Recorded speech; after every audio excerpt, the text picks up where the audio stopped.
1 second. Testing. So waiting for my Vanna White to give me a thumbs up whether or not she can hear us or not. We're going to pause for 1 second. No, now you can hear us. Perfect. All right. So we just said a whole bunch.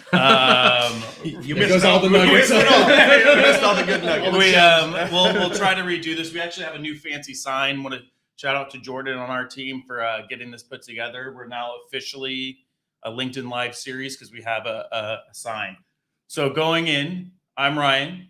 It's my 7th one. This is exactly the seventh version or 7th episode of see, I almost said 7th Heaven. This is not 7th Heaven. This is Sales Hacks, completely different genre. Joined by Brandyn and Taylor. You guys want to do a quick introduction again? Yeah, sure. Brandyn Le-Lewis, Director of Sales over here on the West Coast. Been with Xactly 5.5 years, and I'm coming up on an anniversary as a sales leader. So very excited to be here. Thank you. Awesome. Taylor Wilding, RVP of Sales for our commercial and growth segments across North America. Been here for 4 years. Started out as an individual contributor and have moved into a director and now this RVP role. Just excited to be here and hit this index card challenge. Yeah. So today we're going to be doing the TikTok, Instagram, Instacart customer index card challenge. As always, though, if anybody has any questions in the chat, we really want to get engagement. So please feel free to drop those in there. I'm monitoring what's happening in the chat. So without further ado, who wants to go first? I'll take it. Okay. Pick a letter. Ryan, give me a letter B. B. Okay. For Brandyn. In your opinion, why is this one of the hardest selling environments? Oh, I picked a good one. I think across the board, pipeline is a lot lower than it used to be, maybe in the last couple of years. And I think there's probably some downstream trickle effects from COVID, and people got a little bit more used to Zoom and not being in person. And I think a lot of maybe what was really effective is like having events and customer events and going on site to meetings and things like that. And a lot of that has kind of gone away, and you've had to really shift. And I think whenever you deal with change is hard. And so we're still trying to keep up with it. Yeah, the growth at all cost mentality is yesteryear, right? Like we don't see that anymore. There's the element of profitability that people are so focused on, rule of 40, all that kind of good stuff that definitely plays a factor. And I think that with that, the workforces are smaller. And so people are looking to do more with less type of a scenario and trying to navigate those waters and adapt to the new reality of things. But also the way that people are making decisions, right? We're not seeing a single person make a decision at an organization. Yeah. There's 6-7 people that are making decisions that we or most people don't get access to all of them. Yeah. I mean, I think everything you guys said, spot on. It's also too, I think it's who you're selling to, right? Before, CFO may not have needed to be engaged. Now it's like, you have to get to the CFO. You have to get up to that C-level executive, the executive sponsor, start selling value, why the solution matters, what's the cost of inaction, things like that. Since Brandyn, you chose it, why don't you pick who should go next, and then we'll pick a letter. Well, I'll give it to you then. We'll go G. Ooh. Got 2 of those in my name, so we'll go G. G. If you have a C player with potential, what are some tactics to get them to an A? Whoa. Well, we did it with both of you guys, so I think that's it's a good starting Hey, point. C-suite degrees, guys. I mean, man, that's a good one. I think it goes back around coaching. It's about, if you see the potential, how do you go in there and really, not to be cliche, but untap that potential, right? Setting them up for success, going in and making sure, hey, you're going into this meeting with XYZ people. What's your role? What do you want to get out of it? How are you going to progress the deal, or how are you going to get to the no, right? Because I think a lot of time, the biggest thing that goes from a C-level player to an A-level player, and jumping kind of, I know there's a B in between, but is getting to that no quickly, right? Because the C-levels will just go in and they'll spend all this time. Hey, you need a demo. You need this call. You need that call. Okay, yeah. Always running, trying to get the yes, instead of taking a step back and getting the no, right? No, you can't have access to this person. No, we don't have, like, whatever that may be. That's what takes somebody from, a C level to an A level. And as a leader, encouraging them or enabling them to figure that out quicker, right? How do you win quick? How do you lose quick? Mm-hmm. That's, I think, one of the biggest things that's going from C to A really is difficult. I like that. I think a lot of it comes down to data too, because then you could see a little bit of why they might be, in the position they're at. Are they a C because of low conversion rates, like you're talking about, or are their sales cycles super long and drawn out? Well, then you got a coaching moment, right? So trying to understand that person and what it is that's motivating them, and then structuring your training around like how you can get the most out of them. Yeah, I think that's to that point, like self-reflection, right? Being able to see yourself and be realistic with yourself as a seller. If you can get a C player to recognize that, then that helps them move into an A player as well, because then they understand where their areas of opportunity lie in order to improve. And if they don't understand it, it's hard to coach to that. Yeah. Yep. You talk a lot about skill versus will. I mean, you've mentioned that in the past, and I kind of rings true whenever I'm thinking about how are we doing this and how are we going about our training, right? Is it a skill gap? Well, we can work on that. Is it a will gap? Well, then what's going on? Is there something going on at home? Are they just not focused? Can we bring them back to that area? So that's a thing that kind of rings true, I think. Well, and I think too, there's also this notion of like, when you look at a seller, there's certain elements, right? Are you really good at prospecting? Are you really good at progressing deals? Are you really good at closing, right? A C player may be focused and really good at going and finding the deal, but they lack the other two. So you have to you have to go in and say, which aspect of these do they need the most help in? And then as a leader, you're coaching to that. So I like the will gap. We've got a Will on our team. We do have a Will on our team. yeah. Shout out Will, new dad, baby Georgia. Oh, new dad. Yeah. All right. So, yeah. I think Taylor's up. Pick a letter. Let's go with D. All right. How are you managing your sales forecast to maintain personal credibility as a sales leader? This is a great question for you. This is a great question. Accountability is at the top of everyone's mind these days. Yeah. I mean, we are fortunate in the fact that we offer a solution that we eat, sleep, and breathe on a daily basis, right? So it's easy to be passionate about it. Xactly forecasting allows us to see what that looks like and give us, like you talked about data before. How do we see the data? How do we make sense of it? How do we action it, right? And that's where the accountability comes into play is how do you action what you see in front of you from a data perspective in order to improve your win rates and improve your approach in general. So the accountability piece, once again, comes down to the information you put in, and then what are you doing with that information in order to course correct or make some data-driven decisions. That's really at the crux of it. Data is only a part of the story, though. So how do you take that data and make sense of it and put it to play?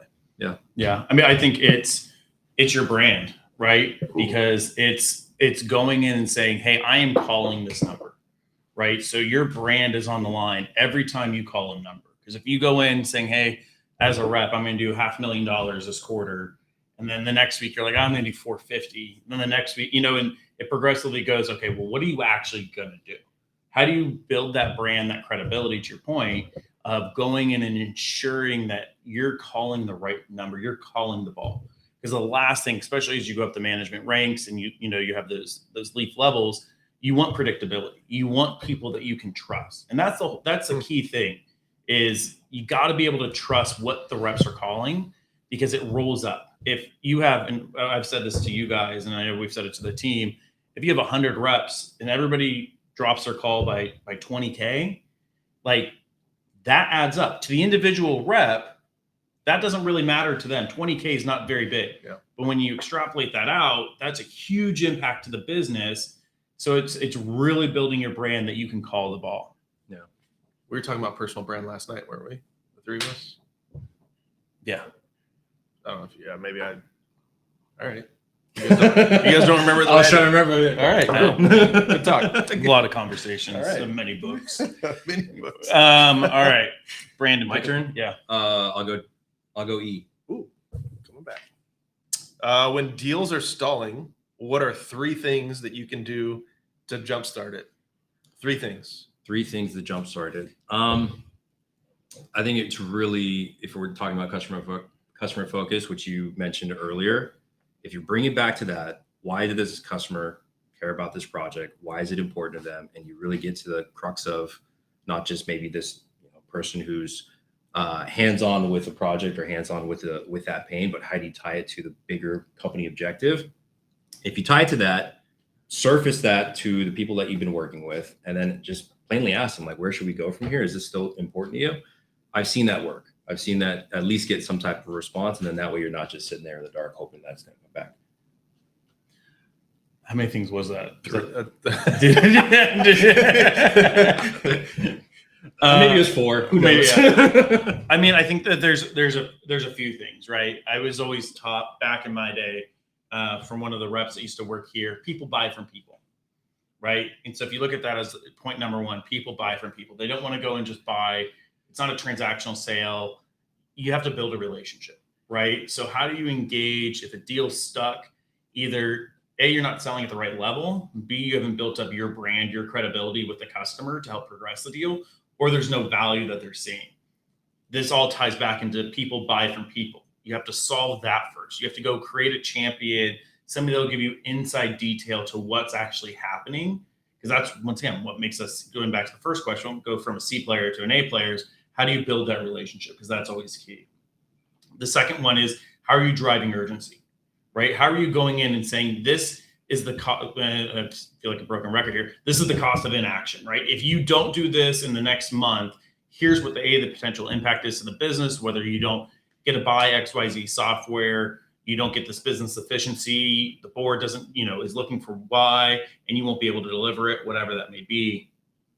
And then the third one is, it's self-reflection, right? Because you have to be able to go in and look to say, what am I not as a seller? What am I not doing in the deal to get it to progress? It's stalling. What can I be doing? What have I done? Where are the gaps, right? We talk a lot about, planning for the future, looking out not just today, but tomorrow, a year from now. It's the same thing in the deal. As you go through and you have demos, you have discovery, all those different things that happen, you have to plan out your attack, right? Make your plan, and then you work your plan. And if you don't have a plan and you're kind of flying by the hip, chances are it's going to stall out because you don't know where you're going. It's like if you were to go before the iPhone and, car navigation. I remember actually somebody told me it was old the other day because I referenced this, a map book. You guys know Thomas guy? Thomas guy. Yeah. Right. Good Or old Thomas. You had to go in, you had to look up, okay, I'm going from point A to point B. I have to go to page 64, 78, 37, like whatever that is, map out my route, right? I can't just go drive directionally to an area that I've never been without knowing how to get there. And I think that's why, mutual action plans are key. Yeah. It's not so much to say, well, you didn't do this, you didn't do that. It's, am I doing everything as a seller? And as from the buying perspective, what needs to happen to get this across the line? Yeah. Well, the idea of stalling, right? The mutual action plan, I think, is critical that, some people kind of forget. Becomes a hopeful action plan. There's hoping that this is the way that it's going to go. Whereas you need to get agreement on, here are the steps that we're going to take. This is when we're going to take these steps. And then, like you said, search for the no. Why wouldn't we be able to do this at this time? That's what I was going to say. That's exactly what I was going to say. All right. Next one.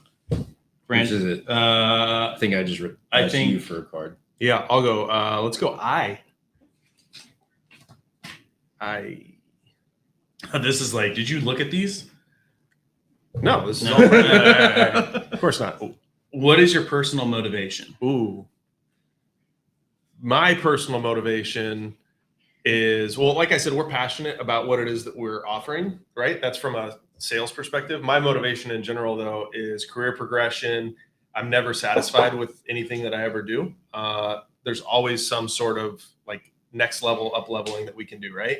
I think it's been no secret of the fact that I played baseball in my previous life, and that's where you're always looking to achieve more, right? The minor leagues are a grind. I never made it to that ultimate step of the big leagues, but here in sales now, like my motivation is figuring out a way to get to the top. I'm not looking to take your job, so don't worry about that. That's not my MO. Hey, if you want it, I mean.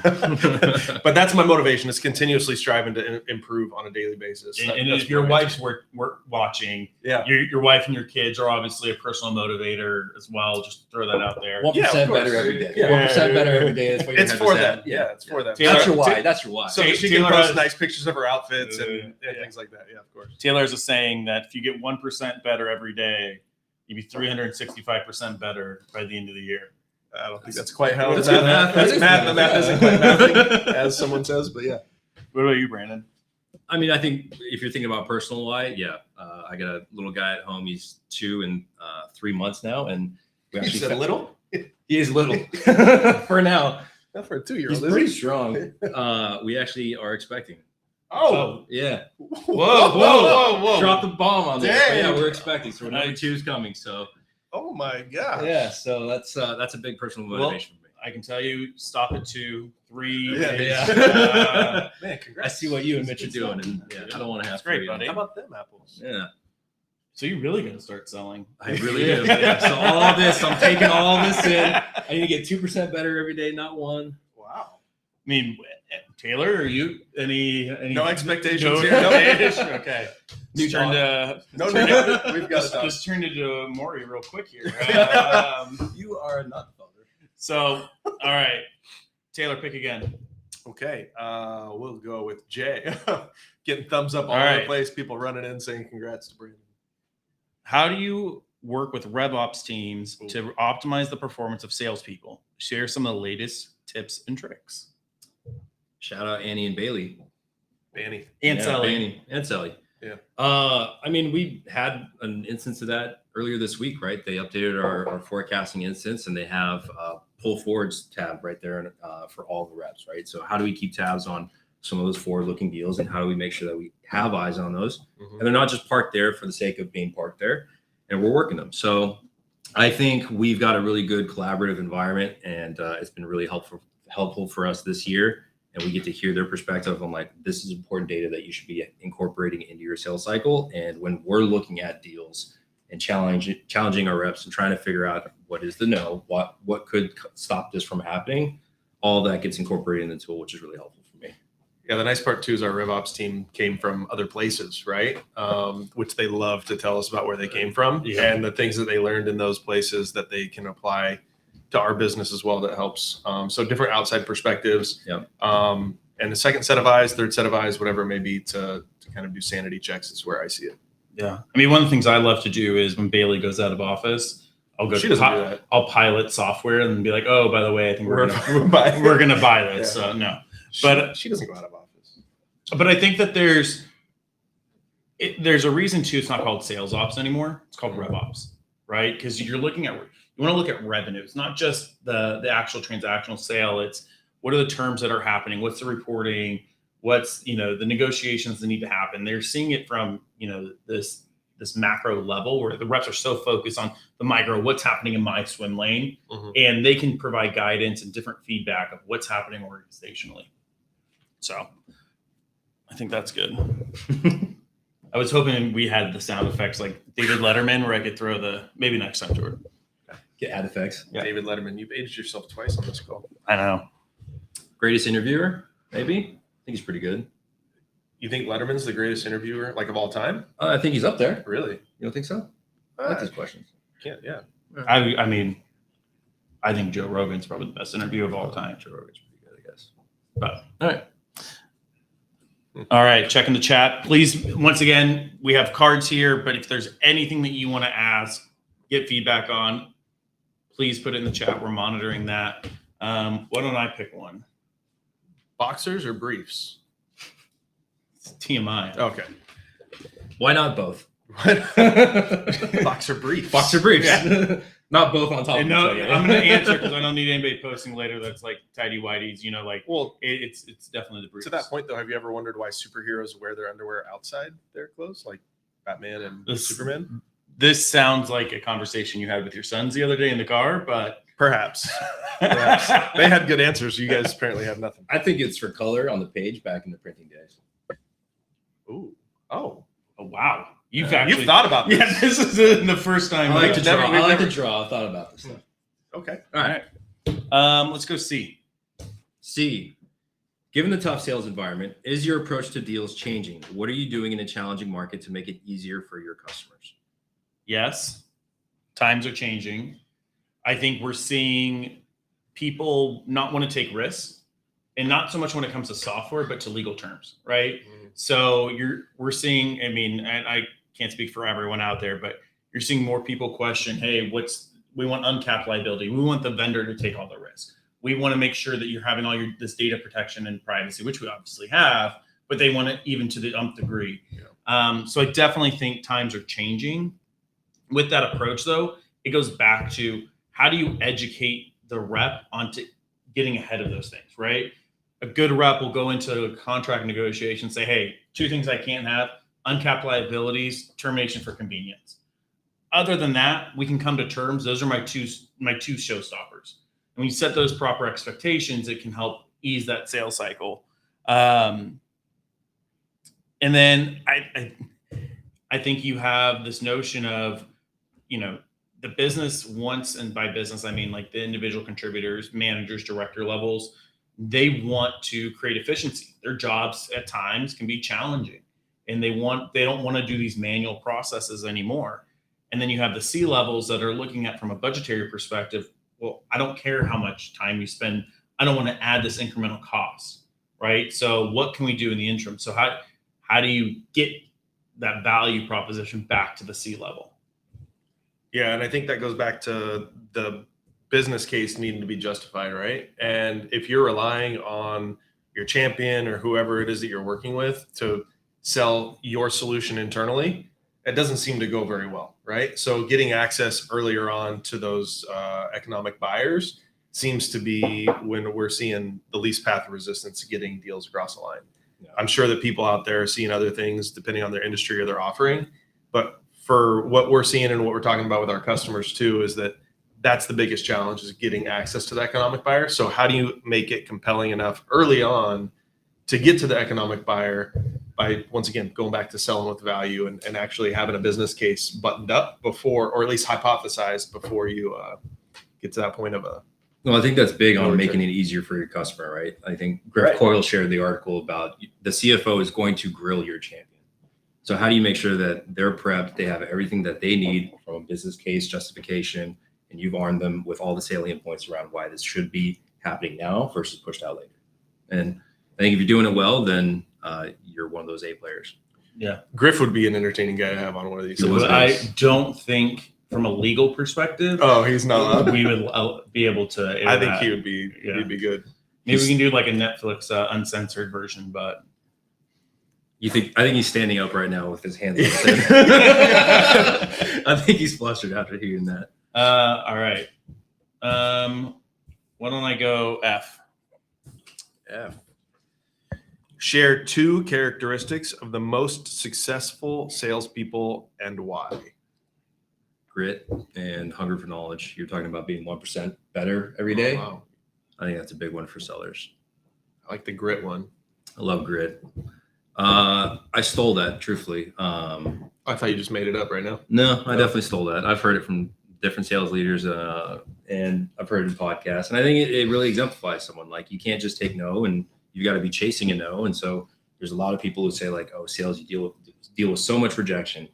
Well, it's not always just rejection for rejection's sake. You're trying to figure out if there is a fit, and you got to chase that. And you can't just give up at the first instant of, maybe a challenge or an obstacle. You got to get creative and find ways around it. And I think the best sellers, they find that type of that type of way. Right. It's not a cookie cutter approach, right? No. Every buyer is different. Everything. There's always something that's around the corner that you might not be thinking about. If you don't have the grit to try to find it out and then learn from it and apply it to the next one to see if it applies as well, then you're gonna be up a creek. Yeah. Yeah. I think that if you look at the challenger sales methodology, there's all these different ones, and there's good and bad. I always go back to I want a lone wolf, but I want a lone wolf that's coachable, right? And that can, a wolf still has a pack. They may be majority on their own. I think that that's something that you almost want in a sales rep, because you want somebody that when they hear no, that's what really fires them up, right? Because then they're like, no, you don't get to tell me no. I'm going to tell you no, that I don't want to sell to you. Right. You're the buyer. I'm the seller. This is why you need to buy from me. Here's what we need to do. So I think it's you have to have this, mental fortitude of being able to say, I heard no, but that doesn't actually matter because you're going to buy from me. So I think that and I don't know how to, put that into words, what type of person that is or what quality or trait. but you got to have that. The second piece I think is, how do you have inquisitive nature? Because somebody who just doesn't ask questions generally doesn't make a good seller. Mm-hmm. You have to be able to understand what's happening within a sales cycle. In interviewing, that's why, I take the approach when I do interviews, I don't ask questions anymore. Tell me about, your biggest deal. It's like, well, that's a layup question. You won the deal. Like, oh, well, I sold to the CEO, and like, okay, tell me about, what hobbies do you like? Because I want to start getting out in the interview process. What's your actual personality? What makes you tick? What's your, motivation? And then see what questions they come back with as well, right? Because if I can build rapport with you in 2 minutes, I want to see that you can do the same with me. That's how you're going to talk to your customers. You're going to pick up the phone, get somebody on the phone and say, oh, hey, how's the weather in, Atlanta today? And they're going to, oh, it's, there's thunderstorms and rain. Okay, that's not really building a rapport. It's like, oh, I just went camping. Oh, that's crazy. So did I. It's those types of things that you got to find in a good seller. On the flip side of that, I do like asking the question, what was your biggest loss? And trying to figure out if they have that introspection to have learned from it, because sales is going to teach you a lot of lessons, right? So if you're not open to figuring out what could you have done better, you can't control everything, but what can you control and where could you have made some improvements? I think that goes a long way of making that jump from being a C or a B player to an A player and just being successful overall. Yep. Yeah, you got to be wired a little bit different, right? I mean, I talked to the 4 directors on my team about a week and a half ago that, like, if you're not juiced up right now at the end of a quarter and you're not thriving or thinking about thriving in this situation, like, you're probably in the wrong role. Like, this is where you got to get scrappy and have some fun with it at the same time, because the challenge is in front of you. If you don't embrace that, there's no way you're going to succeed in these types of roles. Embrace the grind, as they say. Yep. All right, Brandon. Grit, grind. Great grind. Great grind. There's another G. You could do like Yeah. dodgeball, right? Dodge. We'll go A. Go egg. Share how you'd motivate an individual rep that used to be a top performer but is struggling this quarter. Kind of a similar question as before, right? I think figuring out why they're struggling. Is it conversions? Is it effort? Is it talk track? And then trying to get down in that, right? And it might be different every single time, but I think circumstance around what deals they're working on, where they're at currently in their career, where they're at currently in life, I think that's an important thing to consider when you're trying to have that tough conversation.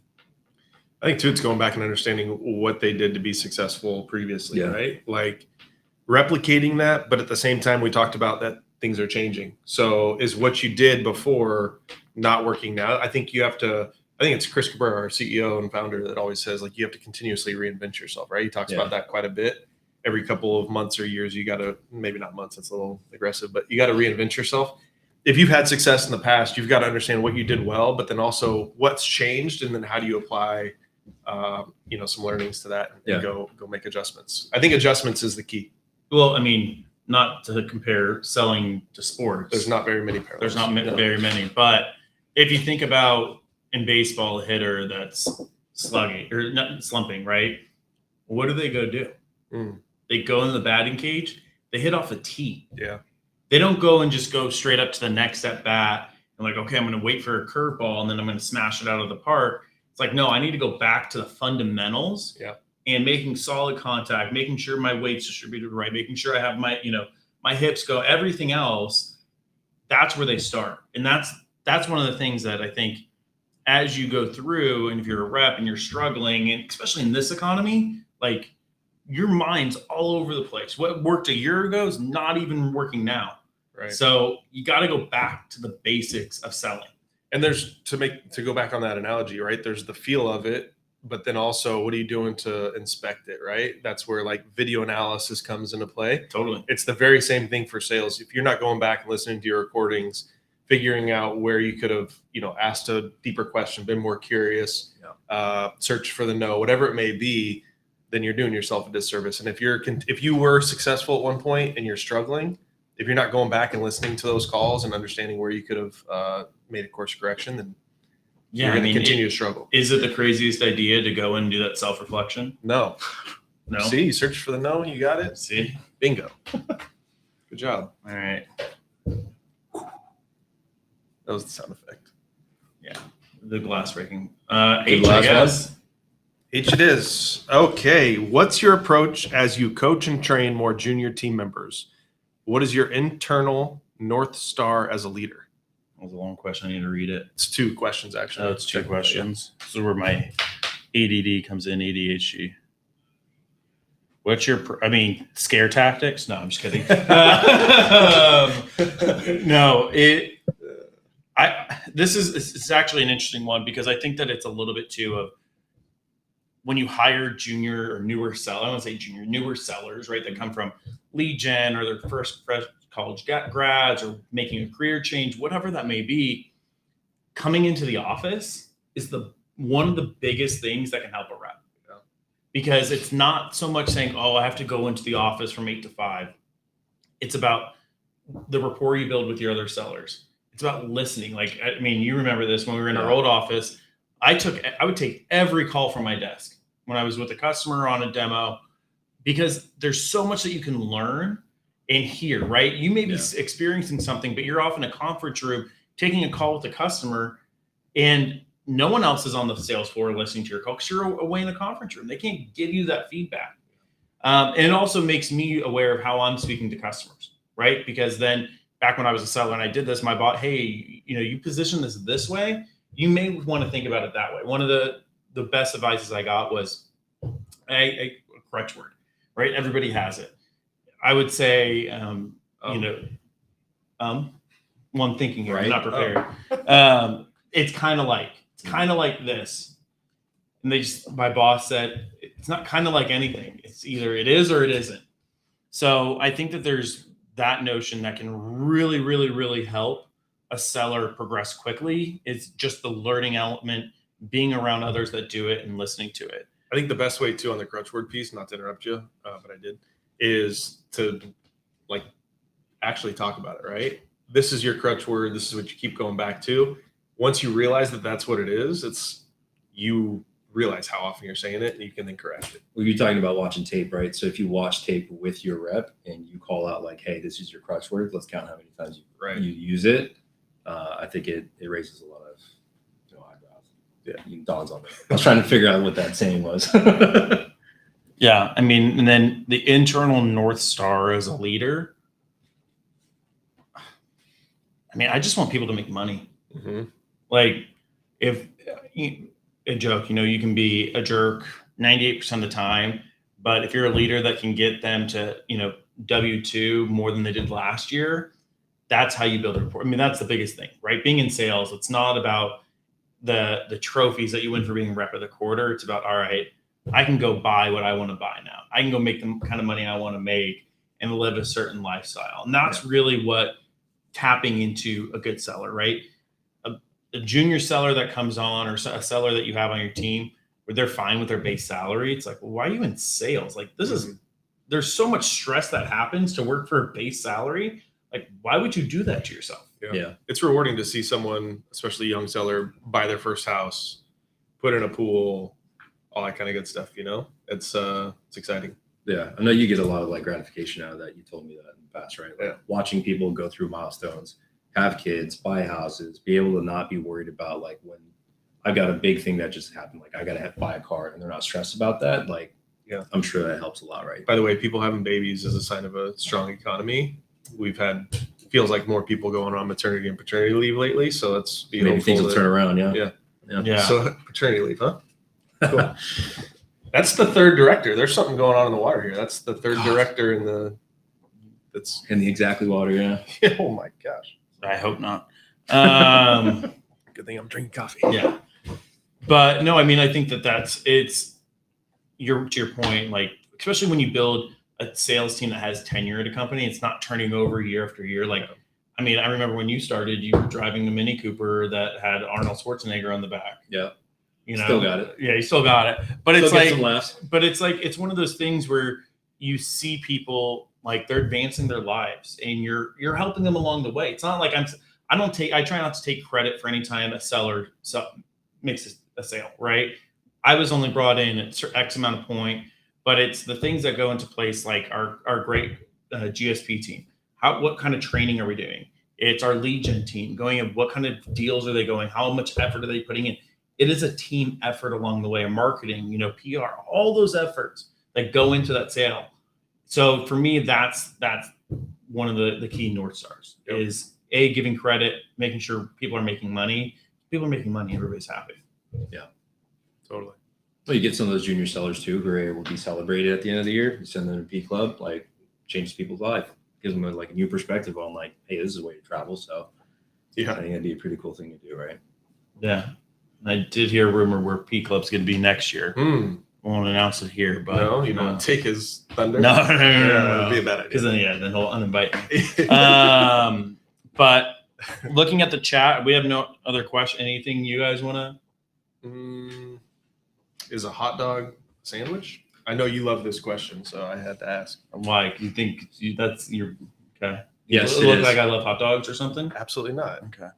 I think it is. You think it is? I think anytime you have bun, meat, it's a sandwich. It doesn't matter which order, vertical, horizontal. I think we talked about if you've got it this way and you rotate it this way, then. But if the bun's attached and it's one piece, is that still a sandwich, or does it have to detach? Oftentimes, my hot dog bun you guys ever down the middle anyway. Do you guys ever watch Billy Madison? Oh yeah.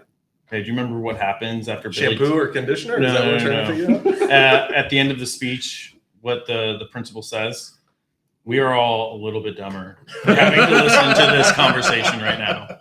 And with that, tune in September for episode 8. We're going to be tying it around Dreamforce. Our CEO's coming out with a book, The Unicorn Fallacy. Go to our website. It's on there. If you ping any one of us via LinkedIn asking for a copy, we'll try to get that signed and personalized for you. Very cool. We have a very cool speaker potentially lined up next time. Stay tuned for that. Internet sensation, just throwing that out there. But yeah, thanks everyone for tuning in, and we'll see you next time.